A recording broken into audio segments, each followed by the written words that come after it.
So, yeah, first of all, thanks for being here with me. Always a pleasure. And I'd like to hear from you what you're hoping to get out of this lesson specifically, and maybe also out of coaching more generally. Um, so I'm thinking for at least in coaching and generally, um, I was thinking more of helping me structure how I get better at the game, and as well as uh, kind of partially a little bit of accountability process to it, so that okay, I need to do this, I need to have whatever. I think your thing says monthly, right? Um, just something to be like, okay, so I need to make sure I'm kind of working towards something because right now I'm kind of just playing the game just to play it, and it's stagnating a little much. Mm-hmm. Um, Yeah, I think and those are really good goals. Yeah, because having someone hold you accountable is nice because it ensures that we can both like come up with goals together and then also check in on how you're doing with those goals. So that should be one of our goals, is to like give you some sort of tangible homework that we can then like see if it's been working for you or not. yeah, that sounds good to me because I feel like just over a long period of time, like every once in a while, I'll sit down, I'll grind something out, but it ends up being like, oh, I just learned a new piece of tech, and then maybe I remember it or I don't, but I don't really grind it again because it's kind of hard to, you know, build that process on your own. Yeah, cool. I think you're And going the to say other thing something else. Yeah. is VOD review. I don't really get how to do it. Every time I've tried to do it, I end up just, watching all of my gameplay and not really processing anything. Rather than, I feel like what my friends have told me in the past is that you're kind of supposed to you know, look for something specifically when you're going through it and then kind of see what you're doing. But I don't know. I struggle with it. Mm-hmm. Yeah, that's a very good topic as well. Just figuring out what the hell it's even supposed to be used for, and then maybe doing it together once or twice. You know, not just having me do it for you, but like us actually trying to do it the way we discussed after we've talked about it, and then seeing if it's working better for you or not. Yeah. Cool, very good. Yeah, you were some of your friends or co melee players suggested that you would try out my coaching, right? Yeah, some guy I ended up playing on ranked and just chatted with for a while. He suggested you, and I was like, okay, yeah, I'll give it a shot. Okay, nice. Yeah, And I've seen you on Twitter and stuff. I was like, yeah, seems like a cool dude. all right, cool. Glad to hear. I already asked you in DMs like what other like more specific melee topics you'd like to talk about. Um, could you just elaborate a little bit on them so that we can have them written down in our shared document real quick and then we Yeah. don't forget about them later? Um, let's see, more melee specific. So at least within game, I know that I am struggling to figure out how to hold space without just instantly giving it to the opponent. I'm constantly uh, lasering away, so I'm just running away and lasering back at them, and I just give them the entire space of the map, and I just keep finding myself doing things like that. And another thing that one of my friends keeps pointing out to me constantly is that I'm constantly swinging, and I know it's the case, and I can't. But every time I'm in a game, it feels like I'm making the decision to go for a move or to uh to sorry, my brain's kind of working right now. Uh, kind of attack in neutral because of some Mm-hmm. reason, but Yeah. then I'm still just swinging constantly, and they're constantly catching me out for it. So it's like a repeated habit. Um, Small things, my ledge game ain't good. And I am kind of comfortable with platform game, just like moving around on it, but then I find it hard to figure out when to use it in an actual game because I'm very Falco laser brained. Mm-hmm. And so platforms become like this thing where it's like, well, it seems risky to go up there right now or chase them up there when I know I should be able to.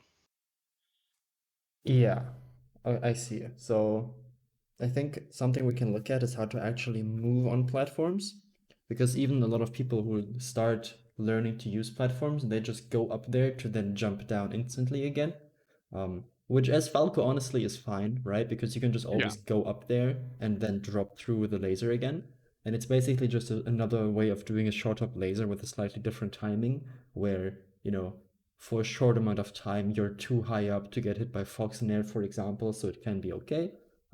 But I think if we're gonna look into that, we should look into it more holistically and see like how we can move around platforms and how we can use them just to get a different type of laser out quickly and when that type of laser could be helpful. Yeah. Cool. Have you always played Falco or have you had a Yeah, I've different pretty name much before? always played Falco. I have a Pocket Falcon, and that's mostly just a moonwalk. Nice. And yeah, I grinded that out for no good reason because I got bored of Falco for just a second, or I was frustrated with him. And I played Luigi for about 5 months, 4 or 5 months. That was like a couple years ago. Cool. What made you change to Falco? Um, I just always liked Falco. I mean, I started with him and always found him kind of fun to play, a little weird, and he feels expressive at least. Um, at least I found him more expressive than other characters personally to play. Um, and anytime I've taken a break from him, it's always just been because I've kind of hit a wall and I needed a, mental reset on it. Hmm. Yeah, okay, that makes sense. I think some people say that you have to play just one character for 5 years to get better at the game.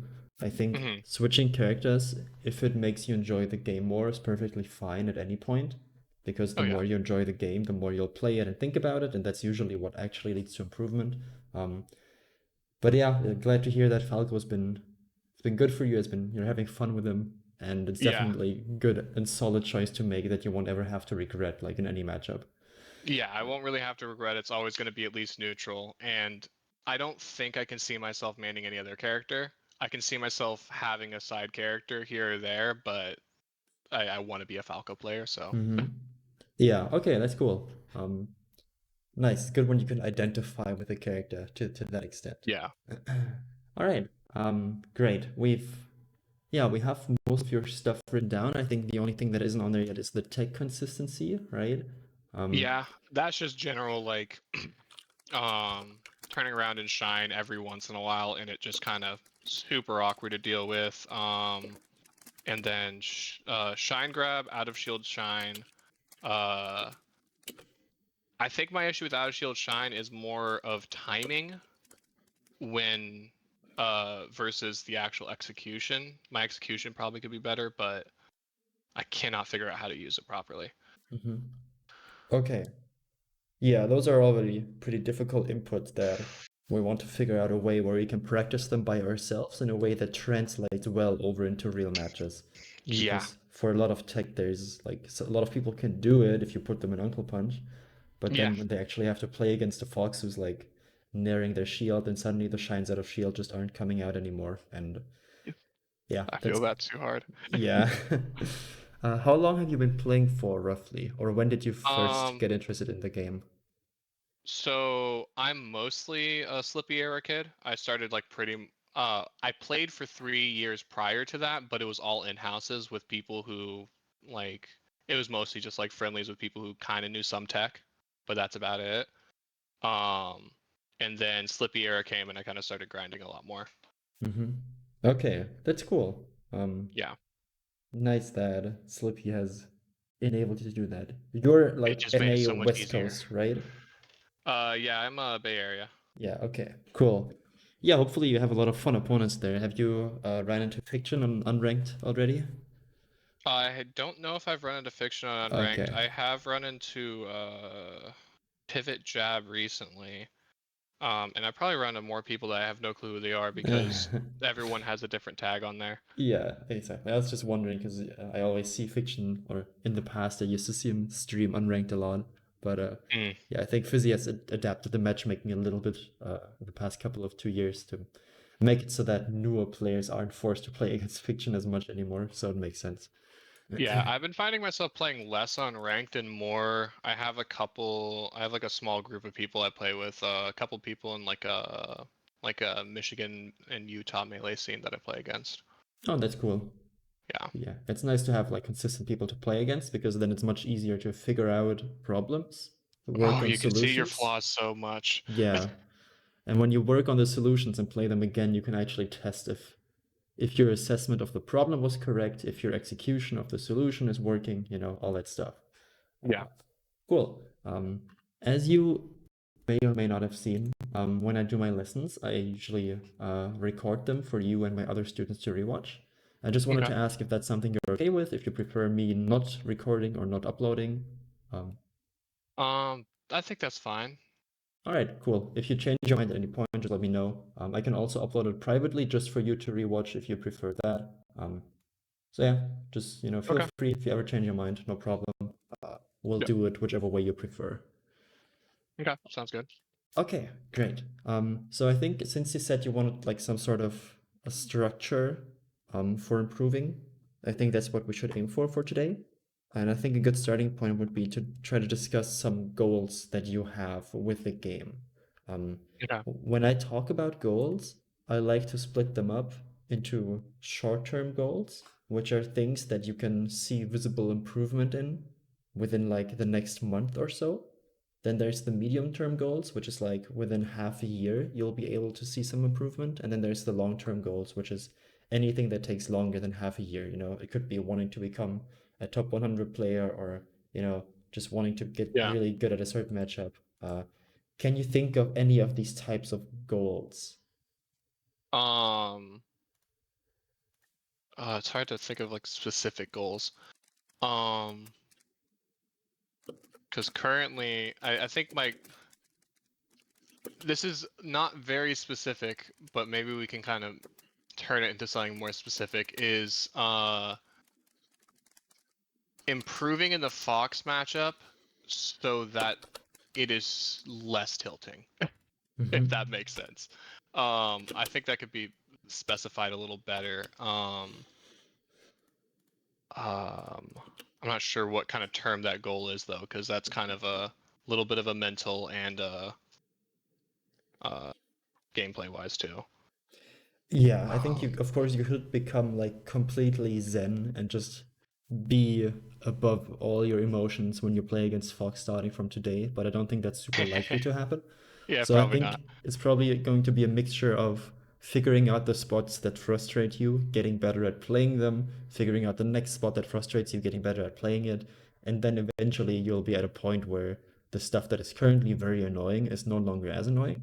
And then other stuff might pop up that is also annoying, but at Yeah. least you know that you can deal I with need a that because you toolkit. have, I need a yeah. toolkit to start against Fox because right now it's like I play the Falco Ditto a lot. And I play the Fox matchup a decent bit, but I can't I can last in a really intense Falco Ditto for a long time where I can't with uh the Fox matchup, which is very Hmm. hard to deal with for a long time. Yeah, Um okay.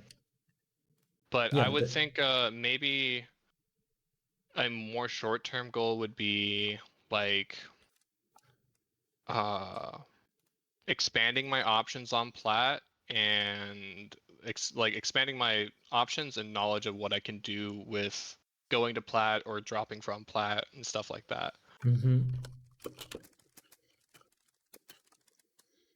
yeah.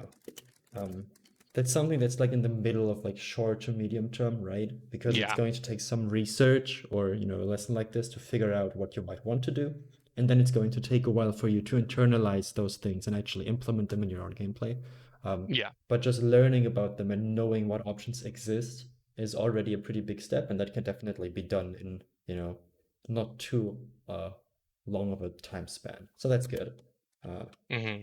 do on and off of platforms.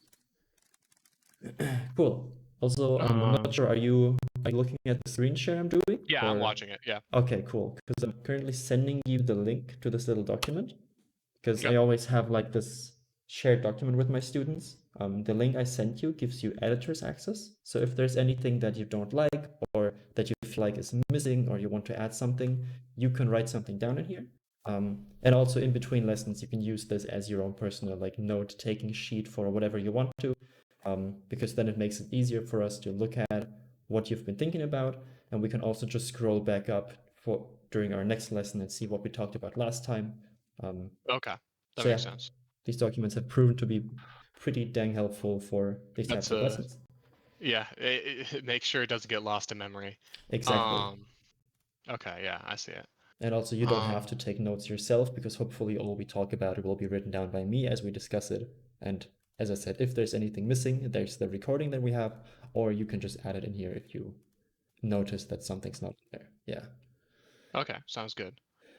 Nice. Trying to think of something else that's kind of more of a short term, more short term medium. I don't know if I have any long term goals. I think I have one long term goal is to be 50-50 against one player, Soph, but that's gonna be that is a long term goal. The Michigan Yeah. player, How do right you off the spell that cusp of name? PR. SOPH. Okay. So, like, I see. Yeah, that That's the sounds one pretty person I play difficult. the most, and I am not even at the 10% mark of that. Mm-hmm. But you are taking games sometimes. Every once in a while, yeah, and I'm Okay. getting stocks throughout too. I treat that more as versus them. I treat it more as let's see what we can do with a stock rather than what we can do with a game. Just because that's kind of where the skill difference is at the moment. Mm-hmm. Yeah, that's a very good mindset to have going into games like that.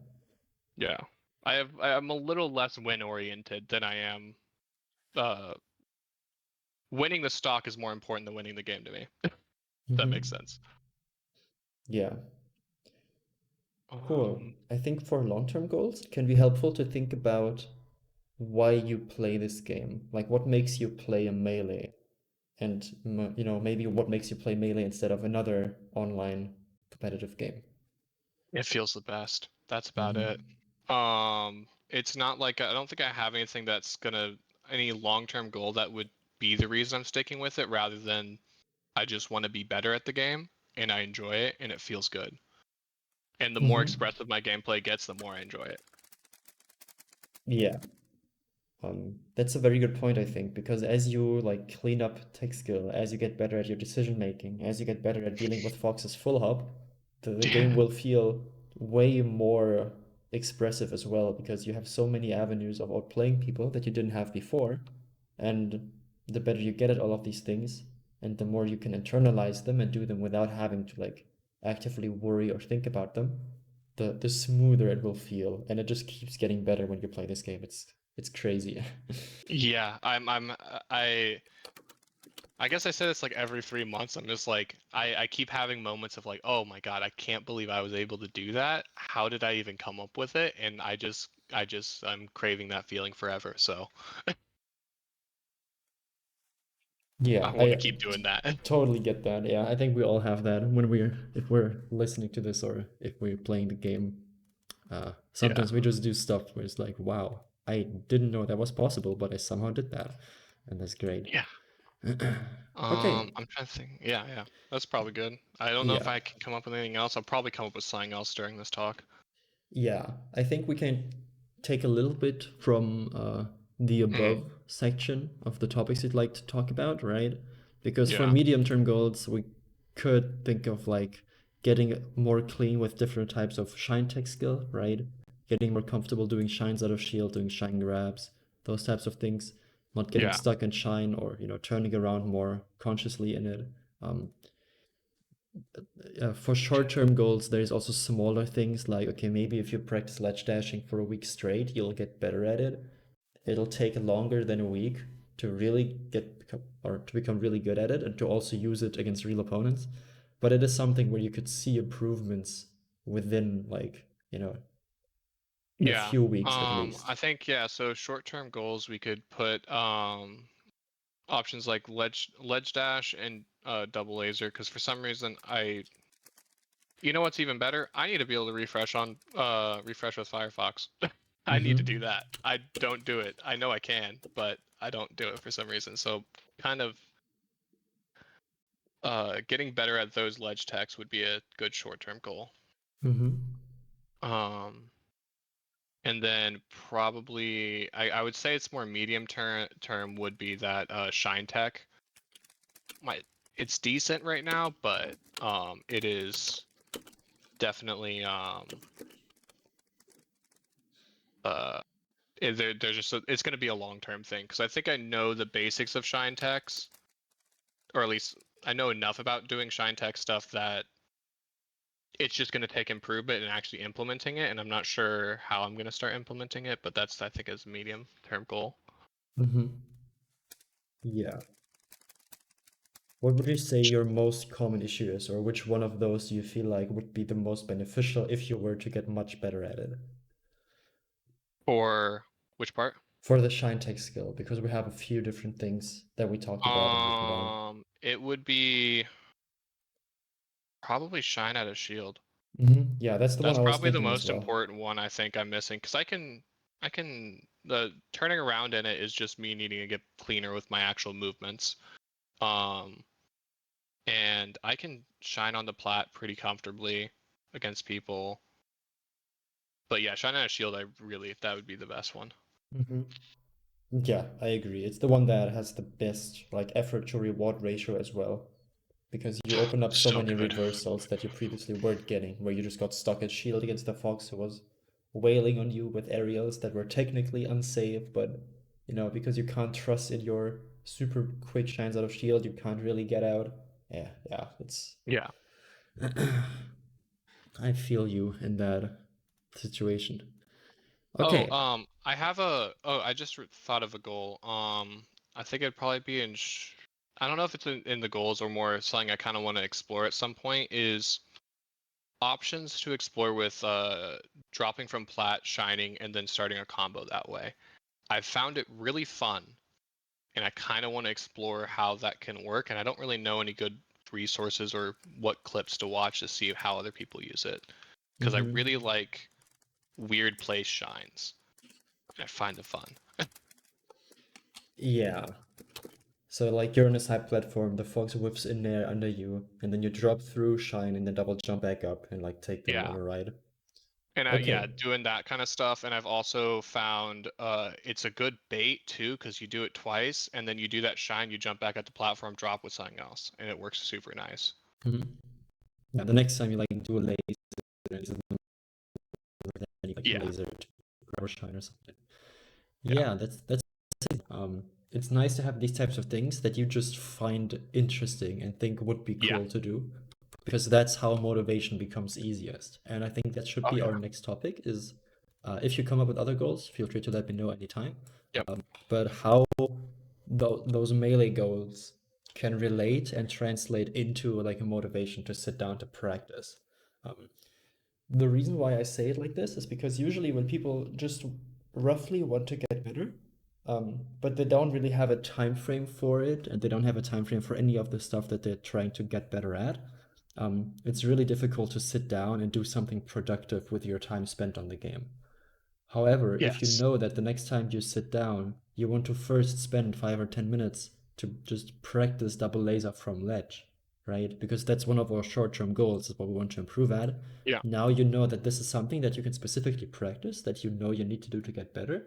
That will then hopefully become good enough that you don't have to worry about it actively anymore, because you kind of do it subconsciously, and then you can move on to something else. And so whenever you want to, get better and you think about, okay, my long-term goal is to be like roughly 50-50 against So, right? Yeah. Do I want to practice for that right now? Or do I just want to sit down after a long day of work and like relax, right? Or Yeah. do I maybe want to try playing, see if it's fun, and if it's not fun, just stop for the day? So the goals help us with motivating us on a day-to-day basis, and they also allow us to make informed decisions on if and how much time we want to spend on the game, right? Because if someone's goal Yeah. is to become like a top 100 player within a year and they're currently like 0-2 level, they either have to work really hard for that or they have to change their goals and be more realistic with what they're trying to accomplish. And that's all like with the purpose of achieving a healthy melee balance with the rest Yeah. of your life.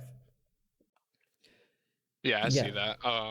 I think for me, I don't really have the super lofty goals there, so that's kind of nice for me at least, I guess. Yes. Um, uh, because basically my only long-term goal really is be 50-50 against someone who's about to be PR, which is tough and that's crazy. But I think that's a good long term at least. It's not crazy hard to get there. Yeah. Yeah, I was just gonna say that I think for you it sounds like there already is a pretty healthy balance going on, and the purpose of the lessons isn't to like super drill down on you and make you neglect the rest of your life to get better at the Oh video yeah, game. But it seems like you have a very healthy attitude towards the improvement at the game, what you're trying to accomplish, and hopefully we can, yeah, get you there quicker. And then right before you reach the goal, we can set up another goal that's a little bit further away. Because the yeah. worst thing you can do in this game is actually accomplish your goals, because then you just feel empty and don't know what to do. You always want to like move the goalpost a little bit right before you get there, so that you always have something to strive for, because from most people's experience, that is what they enjoy most. I think thankfully at least my long term goal is a moving goal. They will not Yes. stay static. But yeah, I'm always just looking to find something new. I think a little bit with the motivation part of it that I think is the toughest part for me right now is those ledge techs. I can do them on I can do them on Captain Falcon and stuff. I can do stuff, but when it comes to Falco, for some reason my brain locks it off and I just come up with a dare or come up with a single laser for some reason. Um, and it feels like I'm eating my vegetables every single time I'm doing it. And or like anytime I've tried to practice it, it just does not feel. It's hard for me to get the motivation to do that, I guess. Yeah, because there's a lot of like bashing your head into the wall without seeing much improvement that comes with it. I do love bashing my head against the wall. Yeah, that's good. We'll be doing that plenty. Um, Yeah. But I think before we actually start doing that, because I do want to Yeah. spend some time talking about how to practice some of the specific tech in a Okay. constructive way, because there's a lot of ways to do ledge dashes wrong. There's a lot of ways to like just have a more difficult time with double lasering from the ledge than you need to, and like doing the ledge up B refresh, for example. So we should talk about these things individually, but first of all, I'd like to come up with like some sort of more holistic approach towards improving at the game. Um, Okay. so if we imagine that we're just like sitting down on a Wednesday afternoon and we want to get better at Super Smash Bros. Melee, but we don't have anything that we currently know we want or need to get better at, right? So usually we're in a state that we're in right now where there's some stuff that we've noticed while playing. Maybe we've watched a game of ours and want to get better at that. But usually there's something on our mind that we want to improve on. But let's say we don't have something like that, right? Let's say we've improved at the things that we wanted to get better at, or maybe we just don't feel like practicing some of the stuff that we know we should do because we find it boring and tedious. So the first step should always be figuring out what there is to work on in the first place. Um, Okay. how do you think we could do that? So if I'm starting from basically blank slate day, I don't really have anyone I want to play. I don't really want to hit. I don't specifically want to go hit on ranked. I don't have anything I want to grind. Ooh. Um, I would. I mean, I can tell you what I would currently do. It's not something that helps me improve, but what I currently would do is just hop on either on ranked or ping one of the servers I'm in, which Mm-hmm. I don't think is specifically helpful at all, but I know that's what I would do. Mm-hmm. Yeah, I think you put it really nicely in that that is something that can help, but it's probably not always the very most efficient thing to do, right? I think just it's good to have statics that you play against a lot because then you can see your habits, but sometimes that just becomes degenerate where um you're not really gaining anything from it, and then just playing unranked just to play it, if you have no goal in mind, it doesn't really do anything. Mm-hmm. Um, I've done it a few times in the last couple months. I've tried to um, tell myself if I'm gonna hop on unranked or if I'm gonna play someone specific is just go like, okay, so the focus is do platform stuff. Doesn't matter what it is, just do it. That's kind of helped at least focus what I'm doing, but I'm not sure if that's always the right direction. Mm-hmm. I think that's a very good direction, and we can make that a bit more specific and actionable for you so that you can feel more Yeah. comfortable with how you do it and that it translates much better into the rest of your practice and the rest of your time spent thinking about the game. Um, Okay. when you play someone, do you feel like you have a somewhat easy time noticing things that are going poorly for you in game? Or do you feel like it's something that's very difficult and you often just don't even see anything at all? Um, I think I notice a lot of my bad habits without, but have a hard time finding that adaptation until I tilt. And then when I tilt, sometimes I start playing way better because I just abuse the fact that I know what my bad habits are and I play against the person that knows my bad habits. Mm-hmm. So I would say an example is I have one friend I play who plays Fox, and sometimes I will get to a point where we're like 45 minutes in and I start tilting, and I know what their bad habits are. I haven't been exploiting it for some reason. They're not good at approach. So I will just start standing there and it will just completely destroy their game. But the entire time I'm fuming.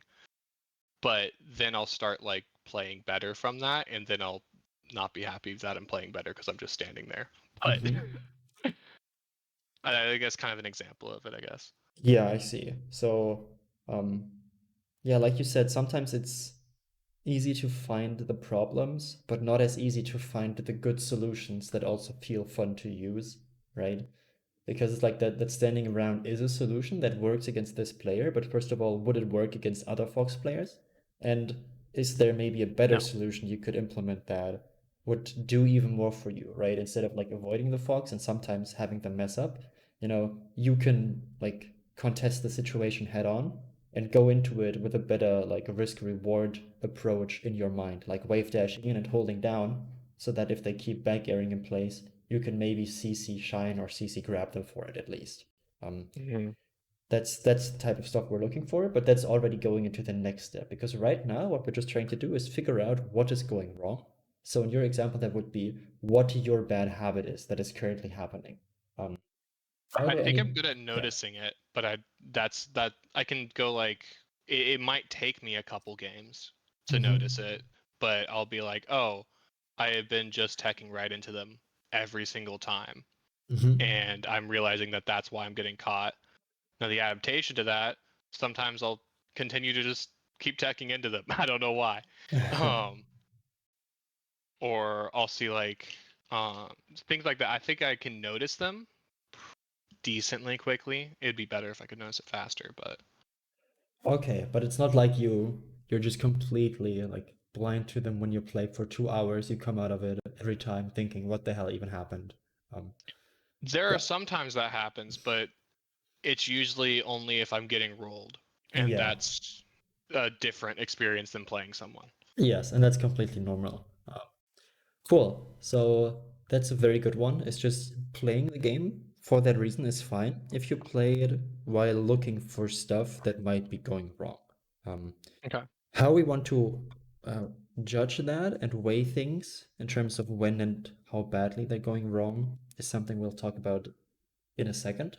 Um, because while you play the game, there's a lot of other stuff going on in your mind, right? You're trying to Yeah. execute well, you're trying to win the game, you feel a lot more emotional about what's happening on the screen. What the Fox does might frustrate you, what you're doing might frustrate you. You might, be having a lot of fun and thus not be as actively thinking about what you can improve on, which is all fine and normal. But that is why looking at your own gameplay can be really helpful. Um, and this is like part one of our talk about VOD analysis. Yeah. Is if you don't know what you might want to work on or should work on, just watching a Slippy file of yours, just pulling out a 2 minute game that you played against a Fox and just looking through it within those 2 minutes without like, making it a 2 hour grindy session of like playing it on 1% speed and pausing every other second and talking about like the states of the planets in the galaxy Yeah. while you got nerd, right? It doesn't have to be as Yeah. tedious of a thing. You can just kind of look at your own game and look at them as if you were watching another Falco. And what would you tell them in terms of what you think they could try to do better, right? What do you see that which situation seemed important that you think they might want to start working on, right? Not give them the solution already. That will come in the next step. But Okay. the first goal is always to figure out what is going wrong in the first place. Where we should we start trying to fix or change something? Okay. Yeah, how do you feel about that? Do you think that's something you can see yourself doing, just like looking at a Slippy file of yours for 2 minutes and then maybe moving on, maybe watching one more? Um, it's gonna be uncomfortable, but I think I could do it. Yes. Watching your own gameplay is very uncomfortable, I've found. I think that's a shared experience between every single person. So Yeah. It's so the reason why I mentioned this specifically is about watching your own gameplay is because the stuff you'll see in those games, you can be a million percent sure that this actually applies to you and your own gameplay, right? If you yeah, sit down and you want to get better against Fox and you watch Mango against Smokey, it's like, it you doesn't give know, you much. It's really exactly. fun. But It's I've tried. I recently I was like, okay, well, I'm just. Someone was like, okay, watch a couple of these matches. I was like, okay, I'll go watch them, and I'm like watching. I was like, I'm just having fun. Like I'm not. I don't know if I can recognize any of these scenarios because I'm not that Falco. mhm. You know? Yes. And a lot of the stuff that makes things difficult isn't necessarily stuff that you are not doing yet. Yes, that is a big part of it. Um, but if you want to copy good players, copying their punish game is more doable because punish game is a more like limited option scenario, right? If you shine the Fox on FD, there's like 3 or 4 relevant different DIs they can go for, right? Yeah. But that's still manageable because you can prepare for all of those. But in neutral, Yeah. there's like an actual like infinite amount of stuff the Fox can do, more or less. So There's a million things they could do. There's a million things you could do. There's so many positions you could be in, and then you have to think about also the games before that too. Which, if you're watching a top player play, it's like they've played each other before. Like mhm. they've watched each other play. They're already 3 layers deep that you're not there. So yeah, Yeah, exactly. And like you said, watching your own gameplay can be pretty difficult because it can be kind of annoying and awkward to watch. But first yeah, of all, we want to become more in tune or in line with like our actual gameplay, right? Because yeah, sure we play the game, but because we have so much other stuff on our mind, we aren't like, watching like a third party spectator when we play. Instead, we're like hmm actually involved in it ourselves. But then looking back on it, we're no longer as involved. We have a lot more mental energy to look at what's actually going on the screen, and that could feel pretty bad. But it also helps us better understand like what we can currently do well, what we can't do as well, and it also helps us a bit when it comes to preventing like growing too much of an ego and like which then often leads to tournament uh, mentality problems when oh, you okay, yeah, think that you play differently from how you actually play. You think you're a lot better or cooler or whatever than you really play. And then when that comes breaking down, it can be really, difficult for some people at least. So by just watching our own gameplay more often without making ourselves go through a 2 hour long boring analysis session is really helpful. So I would okay. say watching like 1 or 2 Slippy files of yours 2 to 3 times a week, or maybe even just once a week, is way better than getting yourself to sit down and do analysis for 90 minutes, like once every 2 or 3 months, because that's usually That's how a often people good do it. idea. Yeah. Yeah, okay. I actually like that idea a lot because I know that I'm just unless I'm gonna be doing a long-term VOD analysis with you or with someone else, I ain't gonna sit down and watch my own self play for 2 hours and dissect something like that. But Yeah. I can manage to do let's say let's put a number on it. Let's say 2 times a week, sit down, watch my own gameplay, so I can yeah. Yeah. Uh, Great. That's great to hear. We want to make like the barrier to entry for VOD analysis a lot lower so that you don't feel as bad about having to do it. And sometimes you'll just sit down, you'll have a game of yourself play out, but you have so much other stuff that you want to work on anyways that you'll just kind of look at it in case there is something, But even if you find nothing super relevant or specific in there, that's still fine, right? Yeah. Because we're still getting those gains when it comes to better understanding how we actually play and move. And yeah, You're still able to process something, even if it's not active thought on it. yeah, exactly. Uh, Great. So that's why we want to do the VOD analysis. But what do Okay. we actually look for when we watch it? So, since you said that this is something you kind of struggle with, I'll just give you a rough overview on how I usually approach this, and then you can let me know what you think about it. Does that sound good? Okay. Yeah. Cool. So, of course, there's different stuff we can look at, right? Like I said, looking at punish game in terms of you getting comboed and you comboing the opponent is a bit easier to look at because there's limited options both characters can do when they're getting comboed. So it's easier to account for all different outcomes. And if you see that, oh, I shined this fox on the, in center stage on battlefield, and I'm not ready for them to DI away and like barely go under the side platform, that's something that you can just be like, all right, that was one of the 3 relevant outcomes here. I wasn't ready for that. I will practice this specific outcome to, hit my punish next time. But Okay. when it comes to neutral game, there's way more stuff you can do. Um, Again, for punish game stuff, like you said, when you notice yourself always take rolling in towards the opponent, that's a pretty easy thing to recognize and to work on because in that spot you're landing on the ground anyways. You have to tech, like you have to go somewhere, and you notice that you're always going in. So next time you just go away or in place, right? There's like Yeah. 3 relevant things you can do, and that's what makes it easier to recognize that and work on it.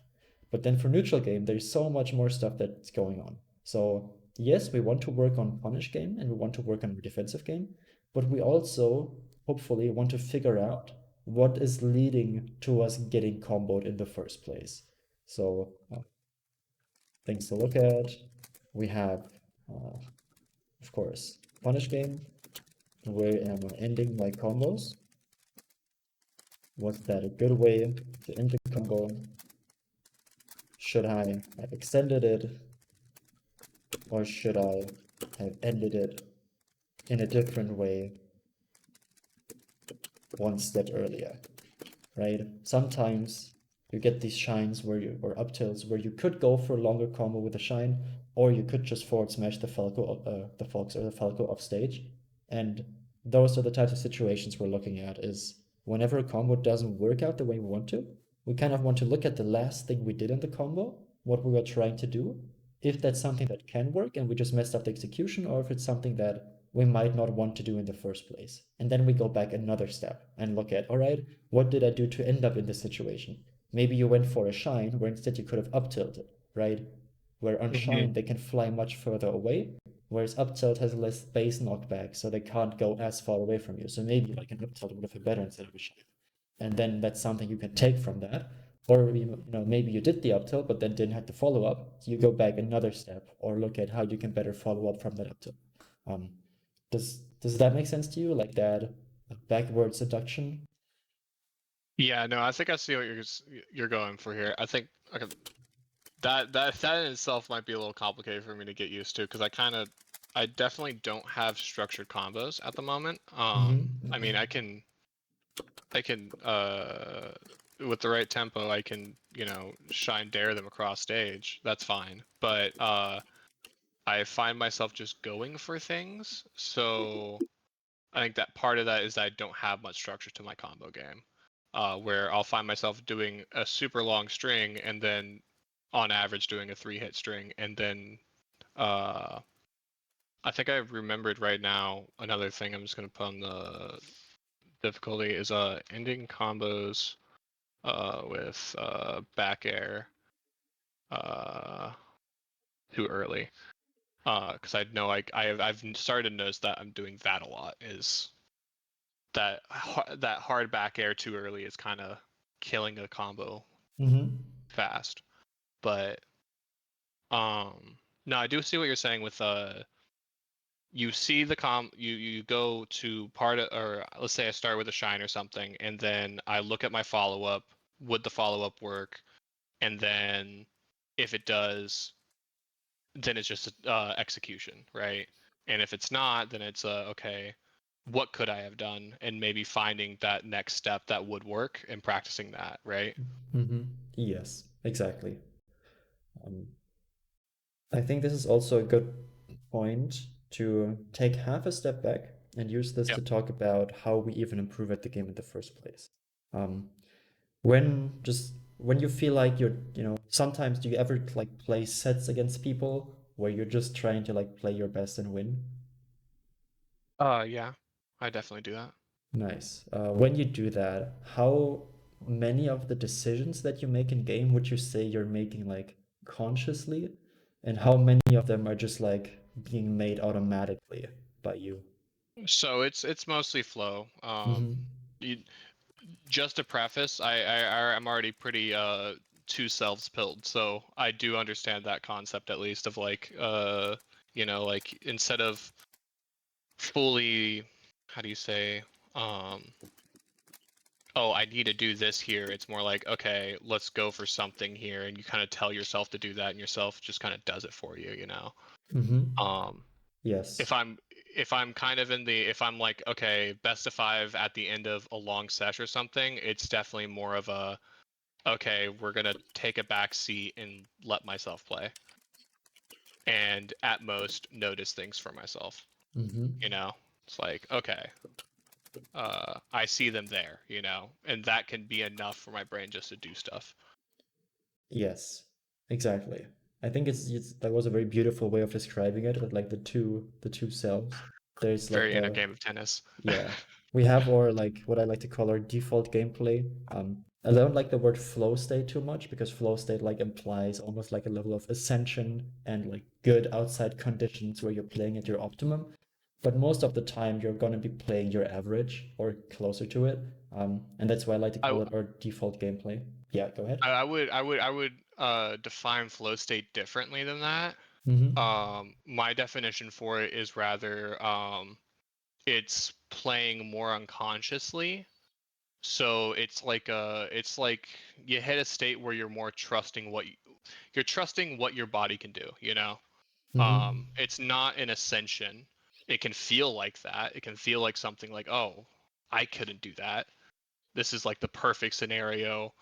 I can't ruin this. You know, you stress yourself out and you lose it, right? But it's more like you're just letting yourself play and at most commenting here or there, you know, which is different Yes. than like a very active thinking where you're like, oh, what are they doing? How do I do this? What are my options? And then you get yourself flubbed up. Yeah, okay, that's good to hear. Then we can use flow state in that sense. It's just that in a lot of melee commentary and discussions, flow state is kind of used as like, oh my gosh, he's playing so insanely well. He's in the flow state. Oh He's yeah. achieved it. It's like, no, he's Oh yeah. always They like to playing in that state. sensationalize it. Yeah, like he's always playing in that state. It's just that his hands aren't cold right now, or maybe like he slept better and like for some unspecific reason, stuff is just working better, today. Yeah. But yeah, that's why I like to call it default gameplay. You can Yeah. call it your second nature, your subconscious gameplay, your flow state, whatever. Yeah. That is what actually makes most of the decisions for us. And we also have like our conscious thought, our active thinking, Yep. that will, be able to sprinkle in some stuff, right? And like change some things. We can tell ourselves like, oh, I want you to use platforms more. Just do platform stuff. And then we play a session. After each talk, we remind ourselves actively do more platform stuff. And then our default gameplay will start including that more often. And our goal is to figure out where our flow state is currently missing something. Where if we just let ourselves play naturally, where we are Um. going wrong, and like empirically looking at that and then figuring out like how can we find a solution for that and how can we practice that solution in a way that quickly and efficiently makes us implement that in our flow state in our default gameplay as well.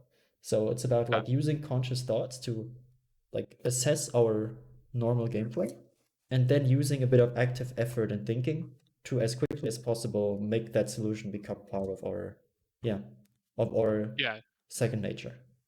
Yeah. I see what you're going for there. That makes sense. Okay. Um, what do you think about that?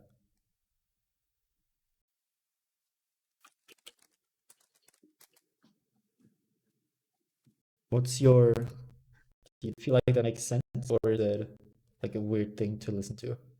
No, No, I think that makes sense. That adds up. I kind of clicked in my head for a second there. I was like, oh, so with the we want to find those options to put into our toolbox essentially, so that when we're kind of in that default state or whatever you want to call it, you have it and your brain can use that, or you see that your default gameplay, as you call it, it's doing something that's not really great, and so you're noticing it, and then you want to find what you should be doing instead, or so that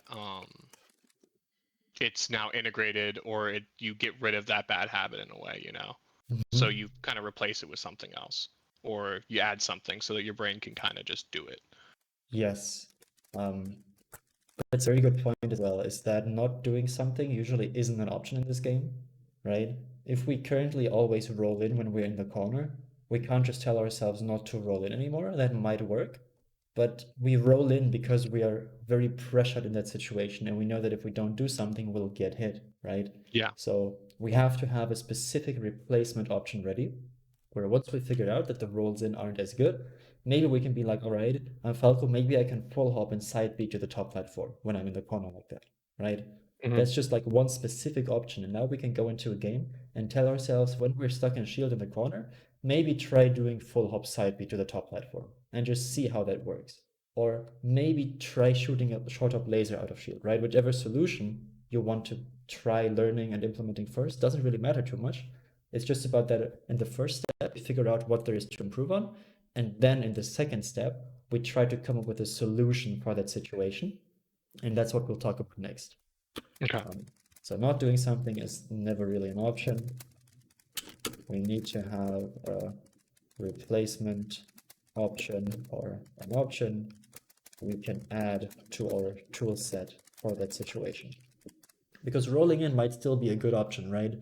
So once we start full hopping and then side B to the top platform, the Fox might back off preemptively to cover the top platform, but now we can roll in more safely again because they're trying to catch us going up and not try to catch us going forward, you know? But Yeah. maybe we need to play and actively focus on going up for a couple of sessions before we can go back and then also start rolling in like a more conscious manner again. Oh, okay. Yeah, yeah. I see what you're saying. Great. So I think we're doing really well with like how we're structuring this and how we're getting along. So I'm happy to hear that. So I'd Yeah. say we move on to the next step and then Yep. hopefully get to talk about some more specific things with the last roughly 20 minutes we'll have. Okay. Cool. So figure out what you want to add or do instead. All right, so in step one, we figured out what we want to not do. We figured out what our bad habit is, and now we want to know what option could be added to that situation or could be done instead. How do you think we can figure that out? Um. So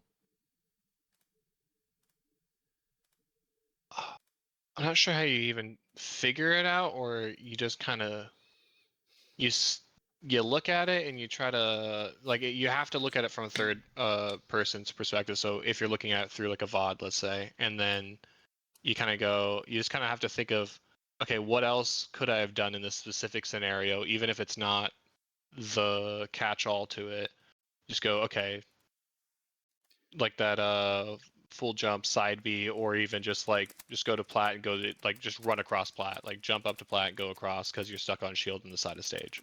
Mm-hmm. And then just saying, okay, that might not be the best option, but it's a starting point. And then from that starting point, uh, if you force yourself to do it in a live game, then you're gonna probably naturally find something that's slightly better than that. You know, you'll see where that doesn't work, I guess. Yes. That's a good point. Sometimes you'll see a situation and you will just be able to come up with something, right? Either because you've always or already seen someone else do that, because you've already done it yourself at some point, you just forgot about it, or maybe you remember seeing a good player do it, right? Sometimes Yeah. we have a brain that can like imagine situations within this game where we can just be like, all right, this is what happened. What do I think could work here? That's a good one, right? That's solid. How else do you think we could figure out a solution like that?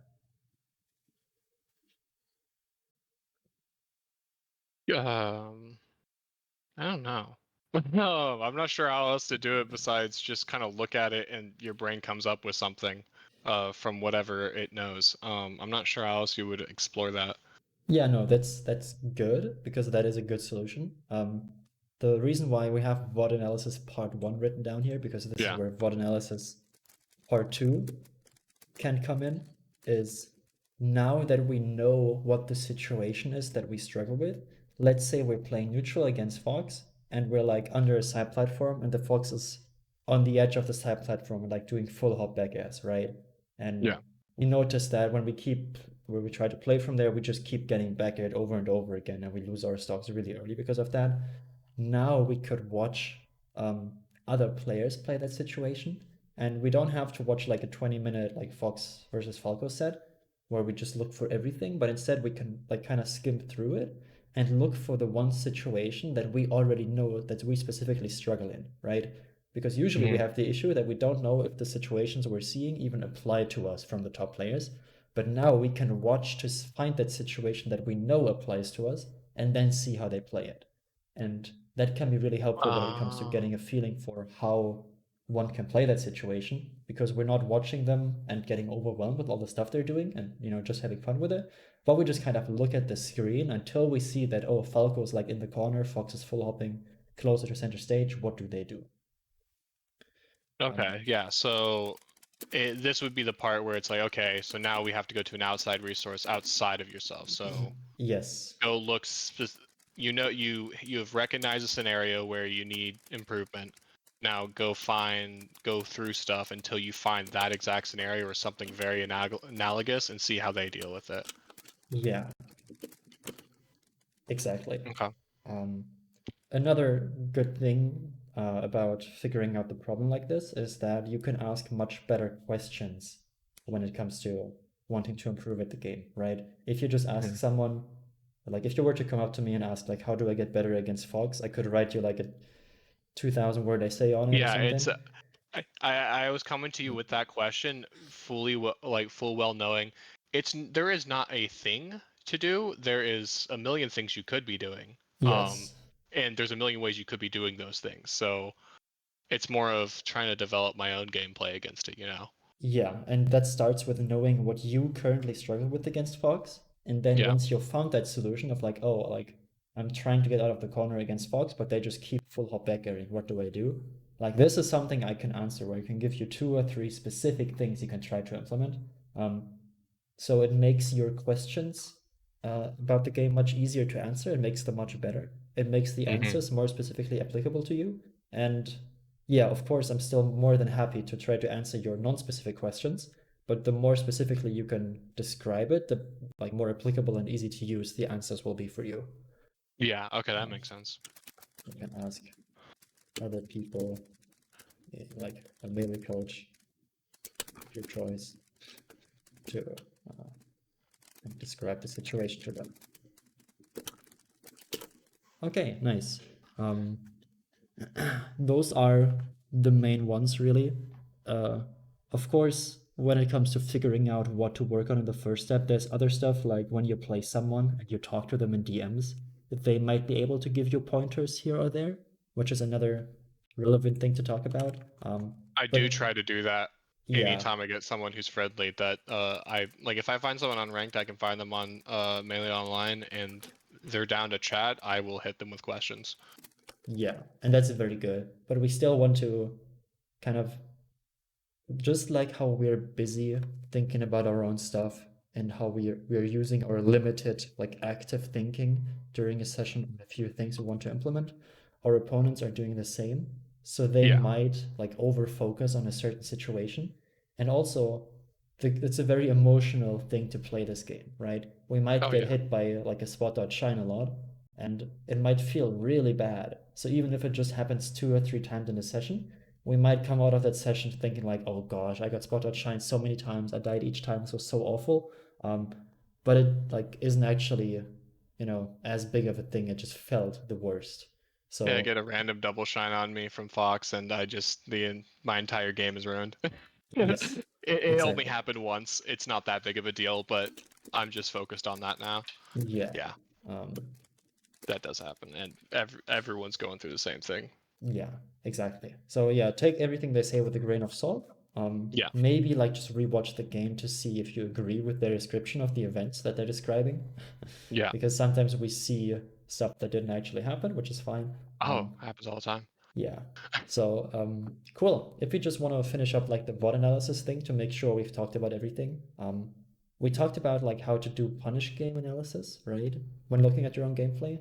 But when it comes to neutral, we just kind of said there's a lot of stuff one can do and then didn't go Yeah, into I'm how to I'm actually very approach that. curious in the neutral part because Yeah. it's much harder to pin down anything on that. Yeah. So the first thing we want to ask ourselves is when and how did we get hit? Or rather than how, I'll just say by what did we get hit? Because how Okay. already kind of implies like that we need to have a deeper understanding of what actually happened. But we just want to know like what was I doing? What was my opponent doing? I was doing a short hop down and forward. The Fox was doing full hop back air over it, right? We don't want to know like how exactly this happened and like, you know, it's kind of like a kid that just keeps asking why, but how, and why until Yeah. you get back to like the beginning of the universe. We just want to look at it empirically. What did we see on the screen? What played out? Then from there, we want to judge these situations based on two things, based on two factors, which are first of all, their frequency, so how often did this happen? And also their impact. How bad was it when this happened, right? If you do a high downer and the ice climbers shield grab you and you were stuck like in a cutscene for half a minute before you lose Yeah. your stock, that was probably pretty bad. And if that happens twice a game and you lose two whole stocks for it, it doesn't have to happen that frequently. It's so impactful that it's still worth thinking about. But then, like, if a Marth just keeps raw jabbing you in neutral, that might be pretty annoying and tilting, but it's doing like But they don't 5% get each anything off time. of it. Yeah, Yeah. exactly. So that's the two things that you kind of have to judge for yourself, but you want to use as a guideline as how often does it happen? How impactful was it? Sometimes you'll watch one or two games of yourself, and there will be like three different things that happen that are all very impactful, but they all just happened once, and you don't find anything else that happened that was important and that happened Hmm. more than once. And that's still fine. At that point, you just choose one of the things where you feel like this is something that might come up more often and then go with that. Because having some sort of starting point is always way better than having none of them. You'd rather have a starting point that you are only like 60% sure is relevant than just go into a session blindly without any goals in mind and just like turn off your brain and play, because that's not super beneficial to improvement. It's Yeah. good to do some of the time if you just want to have fun, which is totally fair. But if you're trying to improve, then that's not, the way you want to approach the session. Yeah. So impact and frequency. How often did I get hit in that spot or in a similar situation? And how badly did it turn out for me? Or yeah, how bad did it end up being for me? So yeah, this is not easy. The way I like to do this, and that I think what we might have time to do before we end this lesson, is just look at one game of yours together, where we just play out like the entire game, and then I ask you, what do you feel like you saw? Usually, when I do that with students, I like to pause twice. So I pause once, like after the middle of the game, roughly, and then pause again at the end of it, while we discuss things. Because a lot of the time we can notice stuff between the first or during the first two stocks, talk about it, and then watch the next two stocks with the context of what we just discussed and see if our assessment was correct, if it was wrong, if it was correct, but the situations didn't play out again, and maybe something else became more obvious and difficult to deal with. So yeah, that's what I think we might have time to do today, is like analyze together a little bit so that Okay. we can already get you started with like thinking about it that way. Okay. Okay. Does it really matter what game I choose, or? Just any, like a game where, not like a game where you get four stocked in 40 seconds. That doesn't really give us that much content. Just like an Yeah. average, like 90-second to 2.5 minute game that you feel like could be worth looking at. Also, not sure if you're Excuses. aware, if you look at my screen right now, um, in the Slippy replays, Yeah. you can hover over the file name and just drag and drop that in Discord if you Oh, want to I did send a not know game. you could do that. Yeah, Okay. Okay. that makes it a lot easier to find games in the Slippy launcher and then just instantly send them to someone. So you don't have to go into your files and then look for the right game. Okay. Yeah. Give me 1 second. I'll pull No up. problem. We don't have to do that now. Maybe we won't have time for it today, but it's just a I good can. I thing that we can. can. I think I have. I just want to make sure this isn't just a shit posty game because those happen. Um.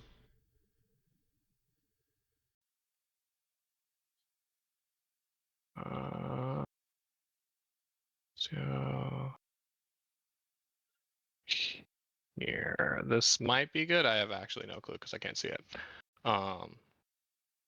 So now on 2 minute 40-second game, it is. This is the player, so it might be something relevant then. I don't know if there's any SDs in there. There might Yeah, be, but we'll have a look at we'll it. see. Even if it's not perfect, that's fine. It's We'll whatever. just There's try no to. such thing as a perfect game. That's kind of Yes, part. That's one of the things I need to drill in my head too. Is that for VOD stuff, it's like I find yes, myself rationalizing. Well, I just wasn't playing good that time. It's like, okay, well, yes. that's not helpful. I had cold hands that time. That game doesn't count. I wasn't playing well. Well, yes, Yeah, of course you weren't playing well. That's why we're looking at it.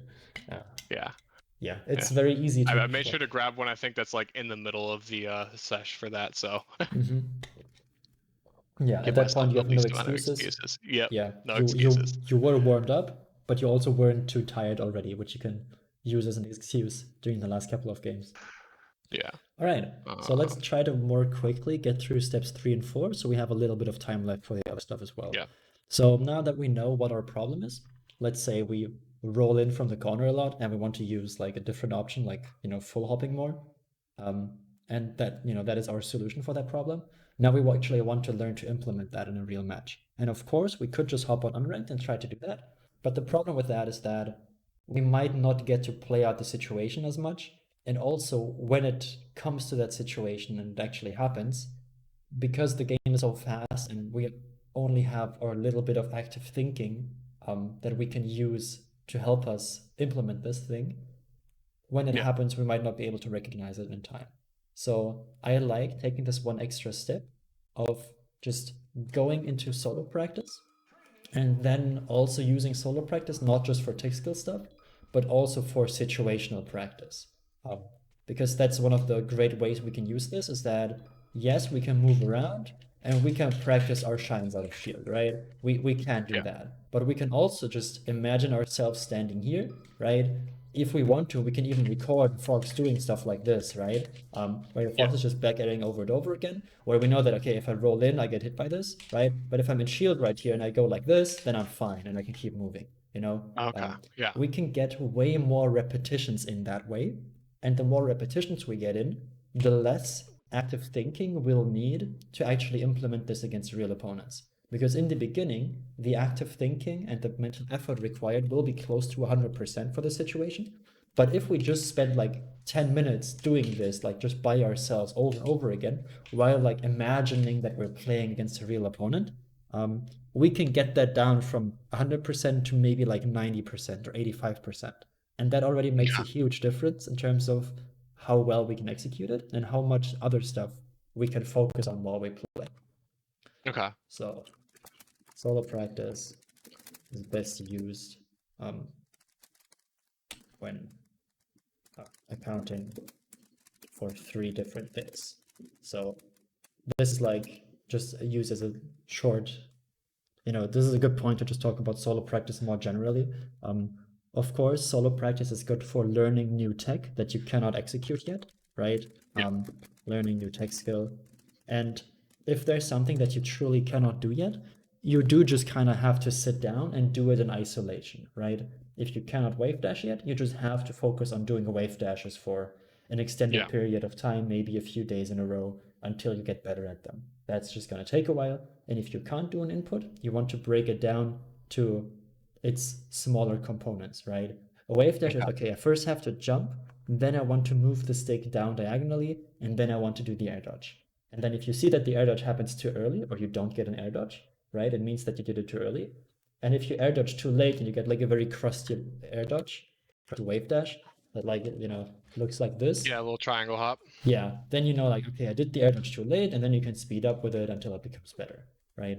Yeah. That's how we want to do it for all types of tech skill learning, is first practice new tech in isolation. If it is difficult, break it down into its smaller parts and try to see where you are messing up. That's gonna take a while, but that's fine. The next step then that I think is very important and usually undervalued is what I like to call tech skill maintenance. This is where we don't necessarily practice new things, but we try to combine the things we can already do decently well, right? All the stuff we can do 7 or 8 out of 10 times or more often, and we try to do them together, right? Maybe we want to do like down air wave shine, we want to do late air shine wave dash back, or late air shine grab, or maybe we want to go to a platform and then wave dash off the platform with a laser or something, right? There's a lot of stuff that we can't do in isolation already, but we can't really do it when combining it with everything else, which is when we're going to need it in a real match. In a real match, we won't stand there and then be like, all right, okay, now I shield, now I wait, and then I shine it off shield, right? It's gonna be like, oh, I run up and shield, and then I have to shine it off shield really quickly. Or I'm gonna do a wave dash in shield, shine it off shield, get a phantom hit, and die for it. That's the type of stuff that we actually have to do in real matches. And that's why this type of tech skill maintenance is so good, is you try to combine. Yeah, build it into sequences, right? Yes, exactly. Movement, tech skill that you can already do. And imagine situations in which they would be useful. Because this also helps you come up with other stuff, right? Like one thing I never thought about as Falco is that when I'm shielding like this on a platform, I can do like a jump waveland off and then just press B to laser, and the input for the waveland off will automatically make me like laser backwards like this, right? Because I just I didn't even know that. Yeah, oh, and that's why wave dash off laser is pretty easy, because you really just do like one wave dash off and then press B, and then the laser will come out backwards automatically. Because for the wave dash back, you press back, and that gives you the turnaround for the laser. So like, this is something that you can do that is pretty fun. Oh, that's okay. Yeah, I like that. And that's like the type of stuff that. you find by just like combining different things, you know? Yeah. Yeah, all right. Okay. Cool. And then the third point that we just talked about when we got into this is situational practice. You can either imagine or roughly recreate the situations you found in step 1 and practice playing out your proposed solution for that situation. The more repetitions you get in, the better. Because this helps you learn the execution of your solution, and it also helps you gain the situational awareness that you need to actually implement that solution and recognize when it's going to be necessary. Okay. Yeah, when we hit the down air, we don't have to think about doing the shine after. It just happens automatically. And when we stuck in the corner against Fox and we see them full hop, we, in the beginning, have to recognize that consciously and think of our solution and remember it. But eventually, we'll just be in that spot, and then the stimulus will automatically like skip that active thinking part and make us do our proposed solution, like maybe full hop side B or something, right? Yeah. Yeah, that's Okay, how we yeah, get I to see that it. point. Okay. Okay. So then the last step will be is go into a session and try to implement 1, maybe 2 of the things you just practiced in step 3. Yeah, that's pretty much it. The last step really is just going to a game and then focusing that session on doing that thing. You want to be okay with getting owned for it. I like to call it limit testing that situation. You're just trying to see how often you can get out of the corner with like full hop side B. And then if it stops working, you can look at why it stops working, you know? Because it might be that you're trying to do that solution, and maybe like, you know, the fox is standing here, maybe you're trying to do that solution, but the fox is like seeing your shield, and then they just wall you out in front of you, right? Like maybe the fox just goes here and does this, right? Like that's one way they can beat you here. Another way they can beat you here is that they can read and upper you like this, you know? And those are both very different, because if the fox is going here, right, you can just fall back down again. Or you could have easily rolled in, because the fox had to move away preemptively to cover this, right? Yeah, so they're going for a read at that point. Yes, and now your first bad habit has become a good mix-up for the situation, where based on what you see the opponent do, you can choose one or the other thing. And then maybe when you add in like doing short up lasers out of shield again, now you're suddenly like you're beating 95% of foxes in that spot instead of losing it 95% of the time. Okay. Okay. Yeah, I see. Yeah. Try to get into that situation very often and see how it plays out.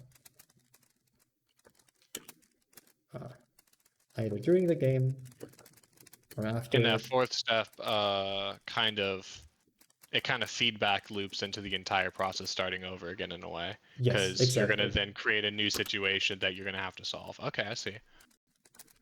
Oh, okay. Exactly. So while you try to do it as much as possible, or whenever like it could make sense, you look at, okay, if it isn't working, or first of all, if it's working, that's great. If it isn't working, is this because of my execution of the solution, or is it because of like the solution not being well suited for that problem that I actually was having? Okay, nice. So, and really many things I want to do during solo practice. This is just for me to write down like specific things you can do to change up your routine with the game, because that's how we actually make you a better player, right? It's not me giving you solutions, it's me giving you the tools on how to like use your time differently in a way that will lead to you getting better at the game. So you're not just gonna make me better? I am. Yeah, but no, I'm gonna give you yeah. solutions and also help you actually use them, and not just tell you to like use short up laser more, but then not go into how you get to a point where you can actually No, do I that. get it. I was just joking around. Uh, I didn't pay you money just to not make me instantly better. You mean I have to work for it? No, I get it. Yeah. So I do like. This is making a lot more sense of like a direction to go. yes, this is like the rough outline here on how you want to spend time on the game. Just looking at one game of yours is really good. You know, as I said, even if you don't find something specific, it's good to get into the habit of doing that. Then the next step is really important, is the solo practice thing. If sometimes the situational practice can be optional if you are currently focused on tech skill learning. This is especially important for someone who is a little bit newer to the game, right? If I was talking to a top 100 player, there probably wouldn't be as much like tech skill stuff that they completely have to learn, right? They might want to practice their ledge dashes a little bit more because they're getting like 3 fewer frames of Galind than what they could be getting consistently. But that's not a big deal. But for you, for someone who like has some more basic tech skill left that you just have to learn like almost from scratch. Yeah, there's some things I just skipped past for a very long time. Yes, and just practicing those and not worrying about the neutral interactions, and just making sure that you practice ledge dashes, that you get better at them, that you try them out in real matches, is going to be more than enough to have your brain be occupied with that, and you don't also have to worry about Fox full hopping at you too much, right? Maybe you can if that works for you, but sometimes it's better to like focus on less, because the less stuff you focus on, the more quickly you will get better at that stuff, and then you can move on to other stuff more quickly. Yeah. Okay. Great. So what I would say now is that with the last few minutes we have, I'd say we just really quickly look at how to do these like few ledge things, like what the inputs can and should be, to make them as easy as possible. And then we can do one very short like duo analysis where you look at this game of yours and then see how you do with it. All right. So you can see my screen, right? You can see the Yep, I gameplay. can see it. Nice. So that's me, I'm Falco. Let's start with the up B stall. So the up B stall can feel very difficult if you aren't sure, because one thing is that it depends on how you let go from the ledge. So the way I like Yeah, to that's do what it, I'm watching right now. yeah, the way I do it is that I press back and then I just press up and B. And that's really all there is to it. I'm going to record it so we can look at it frame by frame, right? That's pretty much all I do. Now we can look at it frame by frame. So I grab the ledge, I wait a bit, because you Yeah. have 8 frames of grabbing Yep. the ledge where you can't do anything. Once that's over, you see that I press back and I'm already pressing like back and up a little bit. And then I roll the stick up a tiny bit and then just press B. Yeah, so you keep okay, so you're kind of angled a little bit enough so that it's not it's Not, still a back input, it's not going for the jump yes. input, so you're not going to be doing a tourney winner. Okay, yeah, I see. I Yeah. think I was doing a hard back and then straight up is what I was trying to do before, and that was really inconsistent. Yeah. Okay. Okay. And it's really all there is to it. Yeah. It's It's so so difficult to simple. do It's so quickly. silly. There is some simple tech I just skipped out on. Yeah. No, it's like this is something that even good players sometimes do in a more complicated way than they have to. The way of doing this is also good because Fox can do their RP without double jumping here, which unfortunately I don't think works as well as Falco, but it's still like the most efficient way of doing it. Of course, there's other way of doing this, right? Where you like sometimes you want to drop lower and then you can like stall a little bit with shine, right? Yeah. If you think the Marth is going to up B at that exact point, right, and you feel like you might get hit out of this, you can drop a bit lower, have them whiff, and then double jump and up B. But Okay. the thing is that the longer you wait in your shine, the less likely you are to be invincible with this, because most of the time you're not going to be fully invincible here. So if I Yeah. turn on the fighter collision, you see that the Falco is blue. I'm also going to turn this off. A little bit easier to see. He's blue, he's still blue, he's still blue. And let's see. Now he's yellow, Yeah. and now he Okay. grabs ledge. So right here, I was like vulnerable for 1 frame, right, during that one ledge stall. And usually it depends on when you let go of the ledge. So during this one, Falco's like this, invincible, like vulnerable, vulnerable, vulnerable. Like here, I was vulnerable for like 3 or 4 frames, right? It's very Yeah. difficult to get it fully invincibly because you have to let go of the ledge frame perfectly. And if you try to let go 1 frame too early, you don't let go at all, and you just Yep. get stuck on ledge.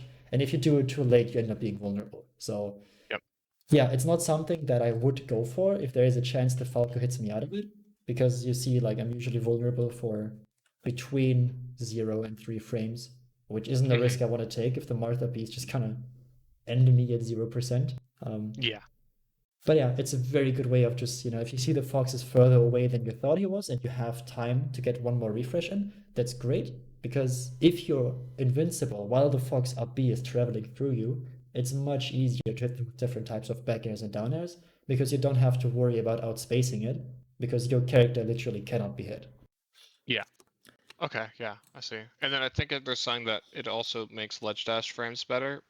I think there's a whole thing that someone was trying to tell me at some point about that. Yes, there's your ACB environmental stuff. collision box changes Yep. depending on how you grab ledge, and this refresh gives you a pretty decent It's ECB like fight. not best, but pretty close to. Yes.